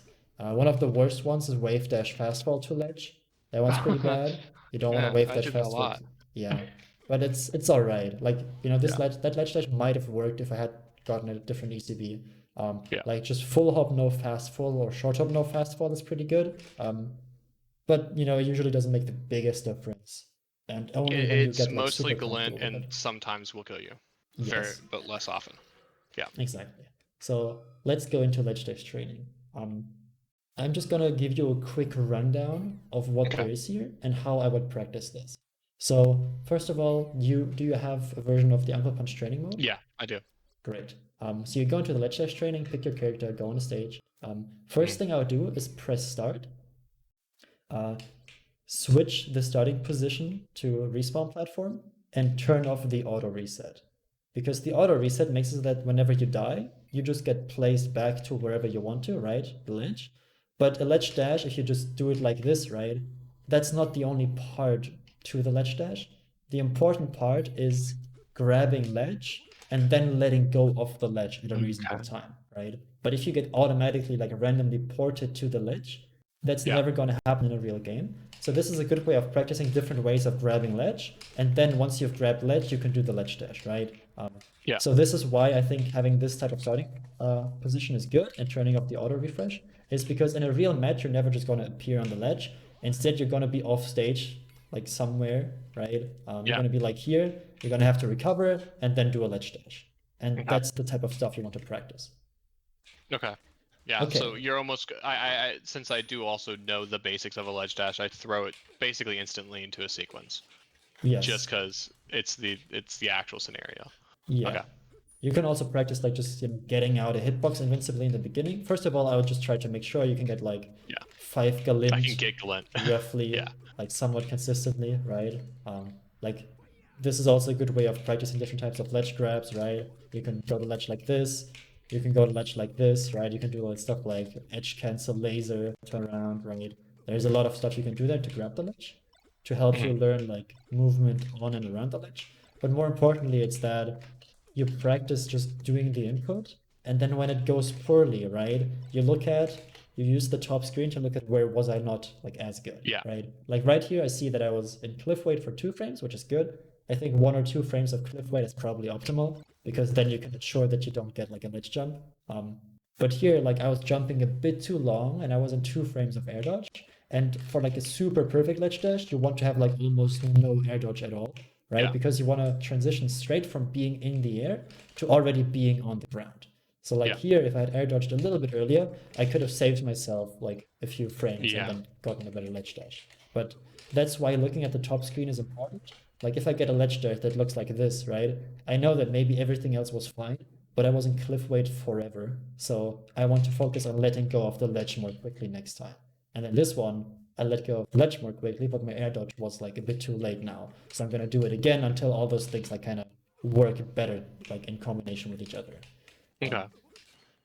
Yeah, and then eventually you get one that's pretty solid, right? Like one like this, where it seems like most of the stuff went well. Probably could have gotten like a frame or 2 more there by like doing something differently. But that's pretty decent. You can get a hitbox out in that time. Exactly. Like that's enough to like get pretty much any hitbox out, like very consistent up tilts, things like that. You're okay with that? Yeah. Great. Yeah, if you have any questions or problems with that, just let me know. It is probably difficult, should of use some course. questions. Yeah, but yeah, this is important. Turn off the auto reset because we want to learn how to move towards the ledge and move after doing the ledge dash as well. Because if we have the auto reset, we're gonna do the ledge dash, and then after doing it, the game will force us back to our starting position, right? So sometimes we'll do it and we can't even finish our down air here and do like down air to shine after, right? Because before the down air is over, we're getting like respawned back, and I just hate that. Okay, yeah, no, I see. I've never even tried turning off auto reset, so that's a good idea. Yeah, it's very important in my opinion. Okay. Maybe I'm just a hater, but like my realistic brain I tells me see that's the important. vision. Yeah. Okay. So last up, we have. I just want to show you like double lasers from ledge really quickly. What's your current experience with them like? So if I actually do it, it's hard down, hard up, BB, and then drift in. Yeah. So And it half the time I Firefox. Or yeah. Yeah. Okay. So I would say there's like 2 main different types of double lasers we can look at here, and you might be able to see the difference. So this is one where I drop lower, then double jump, and then I shoot the lasers. And you see that both of them come down at a spot where if the fox was crouching, they would probably also get hit by these, right? Okay. Like these were 2 pretty low lasers. And then I go to ledge again, and then I do a different type of double laser where I let go of the ledge, and then I double jump instantly and shoot them. Whereas the first one like covers the side platform, right? And maybe if a fox was full hopping to the right of the side platform, they might get hit by this. And the second one comes out low. The problem with that is that people can like, stay, stand, or crouch under the first one very easily and can sometimes hit you for you can get punished for the second one, yeah. Yeah. So those are what you want to look for is first of all, which one am I trying to do? Quick on the input. Is the input how are you doing input? Is it stick or is it like a drop side and then Y to jump BB, or how are you doing it? Or you're just doing stick drop for that? Yes, I just do straight down, kind of like a Okay. ledge dash. Because for ledge dashing, I also press down. For ledge dashing, I press down and in to let go, and then I just double jump, move my stick up a little bit, and then air dodge. Hmm. But here I do down, then I jump, reset my stick to neutral, press B, and once you've started the first laser, you can Yeah, start you can holding just go forward in, yeah, again. Yeah. because you're gonna be in that animation. Okay. Yes. Yeah, I need to press Y and not just go up. Yeah. So that As makes it a lot more difficult, in my opinion. yeah, that's what's making that. I think that's what's hurting me on there. Okay, yeah. Yeah, because then you have like you have to press down, go to neutral, press B, hold forward, press up. I don't even know what. That sounds so stressful. Yeah, it's down up BB and then tilt 10. Yeah, But if you press the B at the wrong time, by a frame or two, you get an up B. yeah. Um, I just kind of slide from Y to yeah, B that makes very sense. quickly Yeah. because the great thing is that you can like I sometimes like I almost press A as well when I do this, right? Because I just really slide over it so hard. Um, but it's like you once you have the first Yeah, B yeah. input, everything else doesn't matter, and this frees up Yep. to have your stick go from down to neutral to forward pretty Yeah, okay, I smoothly. see, I see. Yeah, Okay, cool. nice.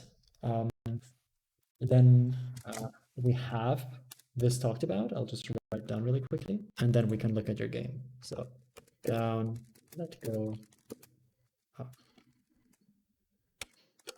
jump, Y, press B, hold forward. Okay. Okay.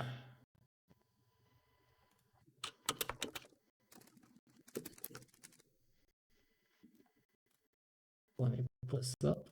And yeah, we can just really quickly do what I talked about earlier. When we look at it, which is You stop what, mid-match and then yeah, you at the end, right? Okay, yeah. scores, Yeah.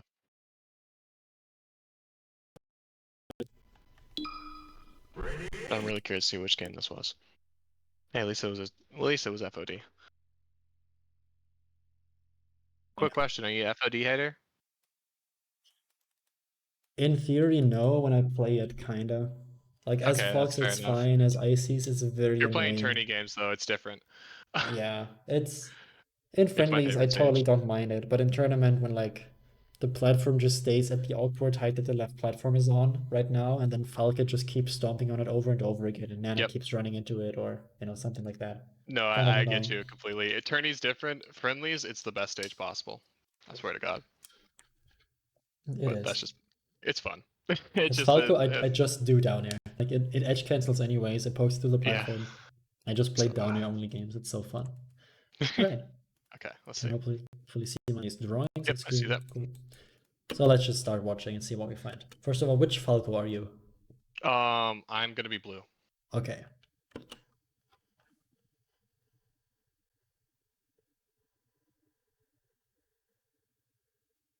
I, yeah.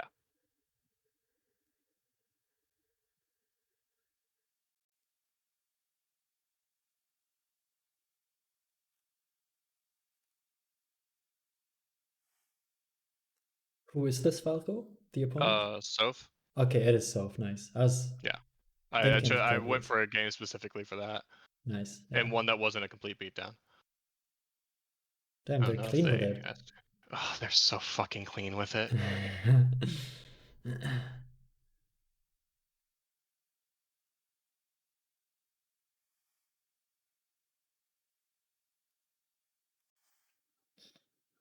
You play on a GameCube controller, right?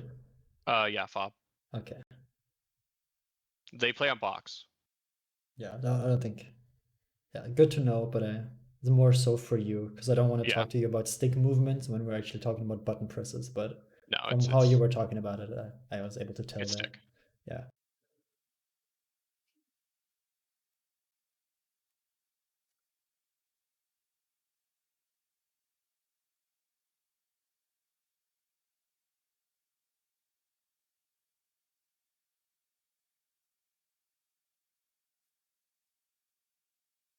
Yo, that was That was kind crazy. of sick. All right. Okay. First of all, like on an emotional level, how did you feel watching this? I think I accidentally chose a game where I'm much more comfortable watching it. Um, uh, Emotional level, it's fine. I'm definitely seeing myself going for follow-ups that aren't hitting at all or are too early. That's kind of what I've noticed, at least. Mm-hmm. Yeah, what would you say? Did you notice like any meaningful things that happened in neutral where you got hit like by something that hurt a lot or that led to a big combo? Nothing that stuck out completely because I think I was looking at other things. I Yes. think I got stuck on there was one right at the beginning of the game. It was I shined and I went for an up air follow up and they were within tech, I believe. It was I think it was that. Um yeah, that. Mm-hmm. That's one of the ones I was like, okay, so that follow up I think could potentially work. It's too late and too early. I would have Yes. had to have been going for it way earlier, or I would have had to been going for it after the tech. Mm-hmm. Yes, I think you could have gotten this, but you kind of delayed it a little bit so that it perfectly hit during the middle of their tech in place. Yeah, So the idea was good. It's just like, the exact the execution of execution it. part of that. Yeah, Yeah, and then what I saw, like I got not stuck, but what I saw was like this right here, right? Because this is a pretty common interaction. Is when Falco start doing take laser up tilt, you know that shooting a laser and then jumping in at them can only be done like in very specific ways that deal with the up tilt, or you can get big openings of it by staying on the ground. So I kept looking at when you shoot a laser, how often do you move forward? And here we, for example, have laser into jump in, right? Because the initial problem we saw was yeah, laser into short up forward. Then here we see a laser short up forward. That's okay. yeah, But then whenever you get a laser out now, like on the ground, because it's found, there's some spots where you're not getting that.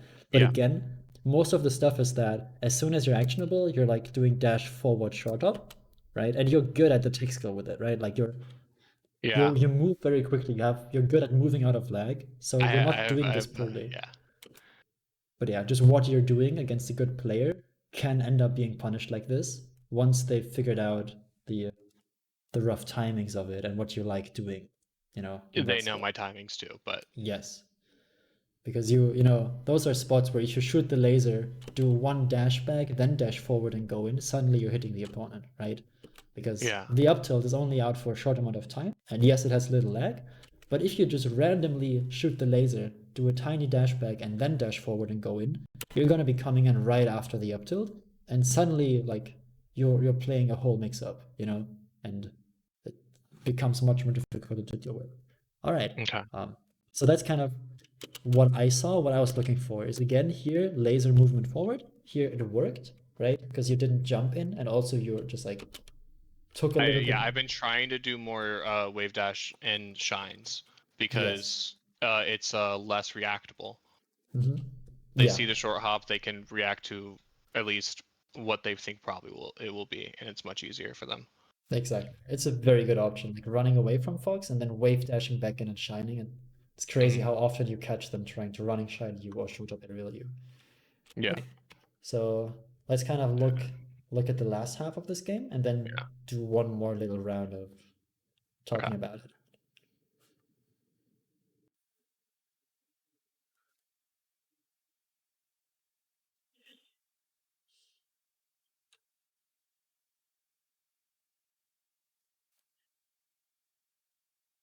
Okay, good thing about this game is, well, actually, let's just watch the rest of this and Yeah. then I'll go into that.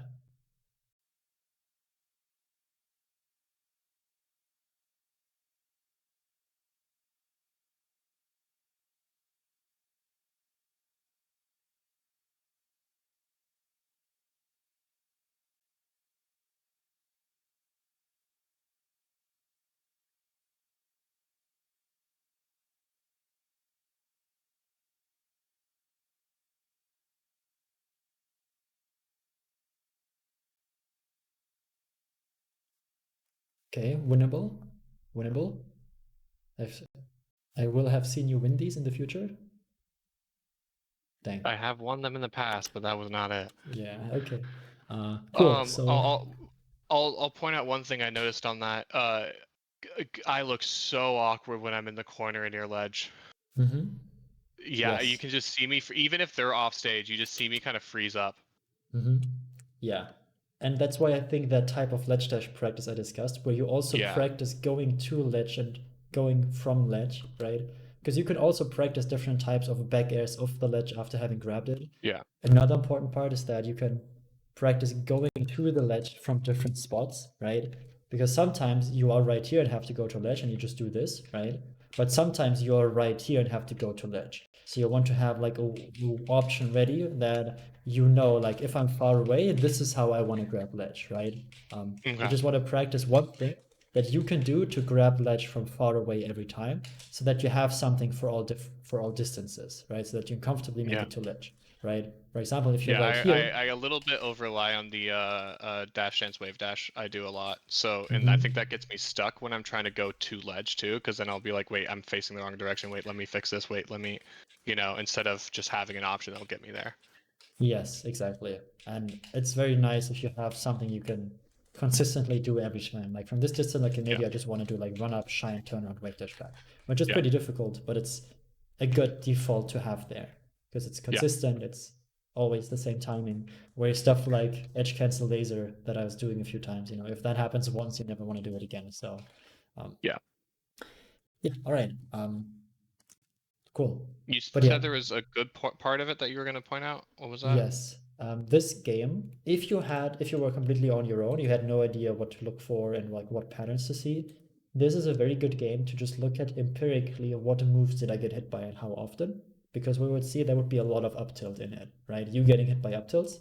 And then once you have that information, once you just like, because if you don't know at all, what I personally do is I try to roughly count how often I get hit by what, right? Yeah. Because sometimes we're just like always in scrambles and there's never like a clean true neutral. But if I can tell that I keep getting hit by up tilt a lot, then I know that okay, maybe if I hold shield there or if I somehow find a way to dash back in that spot, I can probably at least avoid it. And that's what this Okay. game is really nice for, because the number of different moves you get hit by is pretty large, but it does like the most meaningful openings usually come from up tilts from the opponent. And they're usually because I'm in a short hop of some sort on approach. Yes.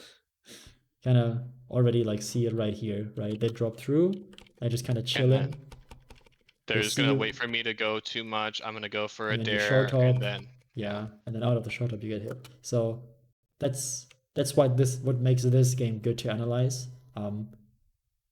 Because it's very clear to see. But yeah, I think what you saw is already really good. And the more you look at it from that perspective, it's like, all right, I got hit by up tilt. What was I doing when I got up tilted? I was usually short hopping towards them, right? Which Hmm. means that I had agency to play around the up tilt. I wasn't already in shield or in lag. I was just like actionable. And I chose to do dash forward short hop here. And I got up tilted for it 4 times this one game, right? Yeah. That's like, okay, maybe if I just mix up the timing of that a little bit, or if I do an instant down air instead of a nair, because down air hits lower, right? It has a slightly higher chance of beating the up tilt if you're close enough. That might work. Or, maybe you can just stand next to them and then forward smash as they're up tilting, because they're not moving towards you. They're just playing in place. And playing in place only works if the opponent moves into you while you are in place. Yeah. But if the opponent spaces around that or times their approach around your in place option, then you're losing. And that's the type of solution you can try to look for based on what we just saw, which was just one game with limited time that we have. So, Yeah. yeah. All No, right. no, that's still a lot. That's still good though. That's still something. Yeah. Yeah. To go off of. So, Okay. make analysis session, look at what you do when you are actionable and close to Falco instead of dash forward, short hop, a tiny dash dance will help you bait out obvious counterattacks. And then either ignore them or punish them. Okay, great. Just that we have that written down. Now, as for homework, I think it's pretty much getting you to do this more often, right? Yeah. Is we want to restructure how you spend time on the game. Have you do these things, consistently, so that you have fun with them, that you learn how it's done, and that you can give me feedback on how it's worked for you. Most importantly, Okay. also I would say is practice ledge dashing the way we discussed. Actually, I'll write down ledge game in general because the ledge dash Yeah, it's itself, much more specifically ledge game. yes. Like if you just get good at using like aerials of ledge and double lasers, that could be good enough as long as you also get more comfortable moving to and around the ledge. You don't have to get 10 plus invincibility every time. You just need to feel more comfortable being on the ledge, being I around the need to ledge. be less awkward near ledge and be able to get to it when I want to get to it, Yes. and then have a comfortable way off of it as well. Yeah. Because in some of That's like in not this dare, because game, dare is not great. it It can be situationally can really sometimes. work, but it's not really that great. Yeah, late aerials can be good, like in Late in air is combination. pretty fun. Yeah, late in air or even late single laser, right? Because they'll see you jump up like this, they'll be like, oh, they didn't double laser, so I can do something. But then you do like a late single laser, right? Because Late single the laser against Marth, it's nice. yeah. But imagine if like Yeah, in some of these spots where you were standing here, right, like this, you could have just gone back to ledge, done one refresh, and then comfortably moved off the ledge, yeah, right? Or like wave dash back to ledge, done one refresh to get your timing back, and then like done the like laser off ledge to recess neutral, take some space, or maybe even just like go to side platform like this, right? A lot of yeah. different stuff you can do there. So move around ledge. I think that's pretty important. And then once we do our next session, we can look at more specific stuff that we can then write down because today was mostly about the processes of improving and how we can Yeah. structure those better for you. Giving me foundations to work off of. Cool. Okay. Do you have any Yeah. final remaining questions, or are there any topics you have that you might want to talk about next time that we haven't discussed yet? Um, there's bound to be many, and my brain is thinking. My brain doesn't have anything specific. But I'll try to throw something in this list at some point whenever I kind of start getting into it more, because I think I just have to go through these processes to kind of figure it out more. Mhm. I think the only other thing is next time I do want to talk about holding space and neutral and how to uh more generally, hopefully I have a better way of saying it next time, is counter approaches, because I don't do that very often, because like just a fox runs at you with the shine and you're up smash dead. Yeah. It's kind Okay. of those things like countering approaches or stuff like that, but I think I might be able to get a little into that on my own during this to have a better idea for what to talk about that more. Yeah. I think you'll figure out more stuff as you try all of this out. Feel free to let me know what your progress is like. Let me know if you have any questions. And yeah, I'm looking forward to our potential next session. Yeah. And that would you recommend a month, or what do you recommend? I would recommend at Because then I least, can give myself a timeline on it, because that makes it easier for me. yeah, I was just gonna say, I think we should probably take a break of at least 2 weeks so that you can try this stuff out and like see if it actually is something you can do Okay. consistently for yourself. I'd say like between 2.5 to 3.5 weeks is probably best. So we can Oh check yeah, because also back. since it's the first time going through this, so there might be things Yeah, that might work better. Okay, yeah, that makes sense. exactly. So we can like change this up if there's something that you already notice isn't working too well and you aren't working with something that isn't working for you for too long before we can adjust it. So yeah, like between 2.5 and 3.5 weeks is probably best. So Okay. yeah, like one more thing before Christmas, that should be Yeah, great. that sounds good. Okay. Um, Cool. uh, all right, cool. So yeah, let me know if you have any questions. And really enjoyed it. Thanks for doing it with me. And I'm looking forward to Yeah, next time. thank you. I really like this a lot. This is I did one with a different coach before, like a while ago, and it was a lot less. I need the back and forth, Mhm. and this is a Yes, lot more back and forth, which I guess made us run a little long. Sorry about that, but no problem. it's the only way I can actually process it, because before I went through one coaching with decent player, and it was just kind of a lecture, and I gained nothing. Yes, I had Um, the same experience, and that made me start coaching myself. As I was like, all right, you're just giving me it was information. I I just could have remember his name gotten was this Albert. myself. Albert, great player, great. His training regiment probably amazing, but God, I just could not follow it. Yeah, there's a I big just difference between being a good player and being like a good teacher, like completely I think he's good at teaching different. himself, and that's a Yes. skill in itself. And I think he had a good regiment, but I needed the back and forth that you have, and I'm gonna stick with you like 90% chance. Nice, that's great Unless to hear. something weird comes up. Unless something weird comes up, I'm gonna be rescheduling for the next 2 to 3 Very, weeks. very happy to hear. If you have any other feedback, feel free to always let me know, whether it's positive or Yep. negative. Yeah, I'll let you know. But yeah, have a good rest of your evening or night, Yeah, rather. I'll be going to bed soon. Yeah, cool. Sleep well, and Yeah. yeah, see you Have a next nice day, time. man. Bye. Bye.